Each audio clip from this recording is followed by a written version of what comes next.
বাস্তব একটি ঘটনা, সময় থাকলে শুনে যাবেন। গ্রামের একটা গরিব ছেলে একটা গরিব মেয়েকে বিয়ে করলো। বিয়ের পরে ছেলেটি মেয়েটিকে জিজ্ঞাসা করলো, আচ্ছা তোমার জীবনে কি কোনো স্বপ্ন আছে? তখন মেয়েটি বলল, হ্যাঁ আমার জীবনে অনেক স্বপ্ন, আমি একদিন অনেক বড় ডক্টর হব, কিন্তু আমি যে গরিব। তখন ছেলেটি হেসে বলল, আরে এই ব্যাপার, আমি আছি না। তারপর ছেলেটি মেয়েটিকে নিয়ে শহরে চলে গেল। সে প্রতিদিন রিক্সা চালাতো এবং বাসায় এসে নিজেই রান্না বান্না করতো। এদিকে মেয়েটি পড়াশোনা করতে লাগলো। এরকম করতে করতে মেয়েটি একসময় ডক্টর হয়ে গেল।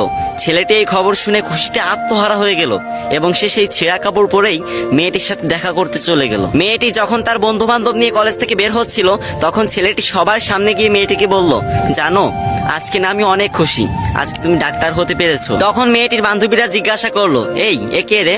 তখন মেয়েটি বলল, আরে আমি চিনি না, হয়তো কোনো ভিক্ষুক টিক্ষুক হবে।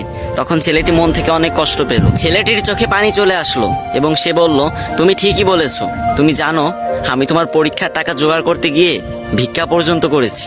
আজ তুমি আমাকে চিনতে পারতেছো না, আমি তোমার স্বামী। এ কথা বলার সাথে সাথে মেয়েটি ছেলেটিকে একটা থাপ্পড় মেরে দিল এবং বলল, তোর সাহস তো কম না, তুই তখন থেকে যা ইচ্ছা তাই বলে যাচ্ছিস, আর আমি একটা ডাক্তার, তোর মতো ফকির আমার স্বামী হতে যাবে কেন? ছি। এরপর মেয়েটির একটি চাকরি হলো, আস্তে আস্তে টাকা পয়সা বাড়ি গাড়ি সবকিছুই হলো, কিন্তু ছেলেটা গরিবই রয়ে গেল।